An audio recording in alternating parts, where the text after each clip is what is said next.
Oke, saya cari cara yang bijak. Pidato Ibu Mega kemarin itu dramatis. Nilainya A. Pidato Adian hari ini nilainya A+.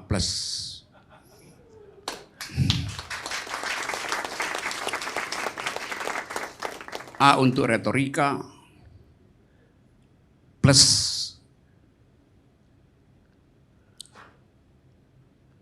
untuk sugesti. Dia kasih sugesti supaya 2024 itu harus diterima sebagai siklus normal dalam politik. Itu adalah Bang, maaf Bang, tafsir lagi Bang. Kenapa Abang tidak tanya langsung sama aku? Kita cuma berjarak 2 orang, kenapa harus ditafsirkan? Tanya saja sama aku, apakah aku mengatakan itu untuk seperti yang Abang katakan? Saya ganti cara saya bicara. Sekarang saya mau analisis gesturnya Adian. Nggak boleh. Tunggu. Begini loh Bang, ada banyak kesempatan kita untuk tanya saja langsung, maksud gesturmu apa? Oke, maksud pernyataanmu apa? Tapi kita tidak mau mencari kebenaran. Kita suka berretorika dalam tafsir demi tafsir. Lalu kemudian rakyat mendengar di sana dan menjadi panas. Sementara kita keluar dari sini bersalaman. Tidak sehat dong. Tidak sehat. Tanya, maksud gesturmu apa Adian? Pernyataanmu apakah 2024 itu mau kejadikan sebagai sebuah siklus yang harus diterima? Tidak. Saya ingin menyampaikan itu kesepakatan kita 2024. Bukan keinginan Adian. Lalu kemudian kenapa kita sederhanakan seolah-olah itu Adian inginkan. Saya izin ke toilet ya. Boleh nggak saya izin ke toilet 1 menit loh. Boleh. Dia lebih lancar bicara. Boleh nggak? Oke, kalau begitu saya lanjutkan. Kenapa tidak diizinkan? Soal sudah kebetulannya tidak demokratis. Nggak demokratis. Nggak demokratis. Oh ya.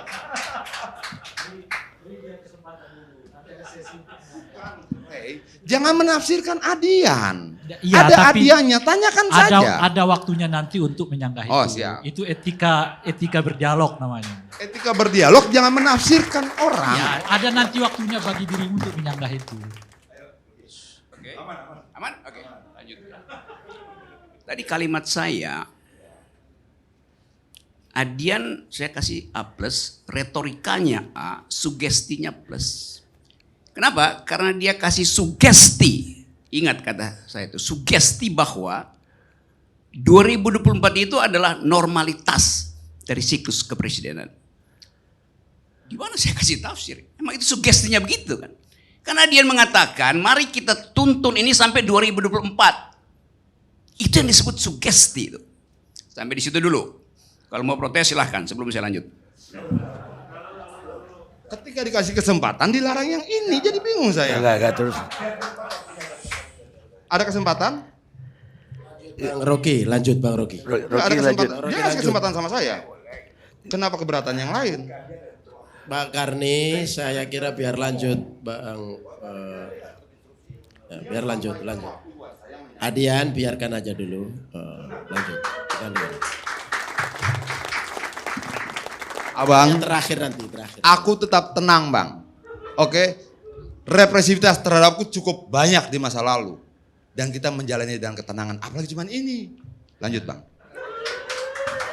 Jadi nggak ada sanggahan. Lanjutkan terus. Yes, nice guys. Tragedi Yunani itu. Panggung tragedi Yunani biasanya dibagi 2. Zin dan obzin. Di depan dan di belakang. Sin artinya layar. Dan di belakang ya layar. Bahasa Inggrisnya obscene. Dari kata obscene, di belakang layar. Tapi dari kata itu juga timbul kata obscenity. Apa artinya obscenity Pak Profesor? Oke. Supaya saya dapat klarifikasi tentang peristilan. Obscenity artinya kemaksiatan. Di belakang panggung orang bisik-bisik kemaksiatan. Itu ditutupi agar supaya publik tidak tahu yang disebut sebagai keburukan, pengkhianatan, kerakusan, segala macam.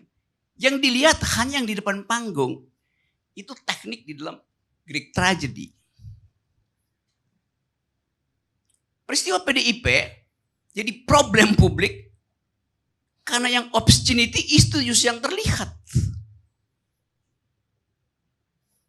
Dan itu yang diulas orang itu, bukan soal karakter. Tetapi kita mau bedakan dulu bahwa akhirnya orang tahu bahwa oh itu sebetulnya problem kemaksiatan politik di dalam semua peristiwa politik. PDIP diseret dalam tafsir itu oleh pengamat, bahkan pengamat asing yang hanya mendengar berita itu. Jadi keadaan ini membuat orang memperoleh pintu masuk untuk membaca masa depan politik Indonesia. Orang dapat grammar baru, kemurkaan. Orang dapat grammar baru, feodalisme. Orang dapat grammar baru, di atas raja ada ratu. Itu semua yang kita sebut obscenity kalau kita belajar tentang dramaturgi Yunan. Dan itu yang memang ada dalam semua panggung politik di dunia. Yang selalu berakhir secara tragedi. Karena ada pengkhianatan itu.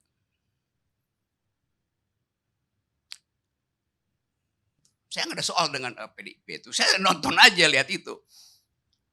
Tetapi di belakang Greek tragedy itu, atau sebut aja PDIP tragedy,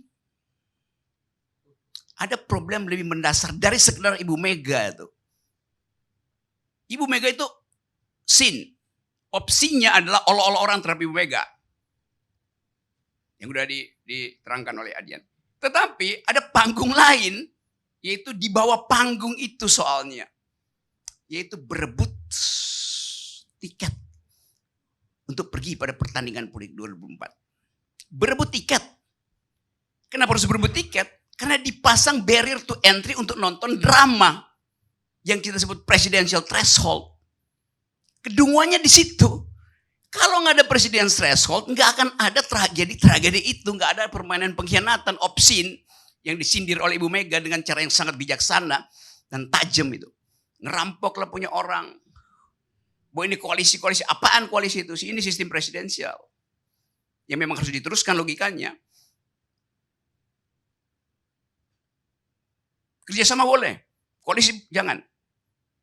Suruh aja Google, koalisi dalam bahasa Indonesia artinya kerjasama. Sama aja.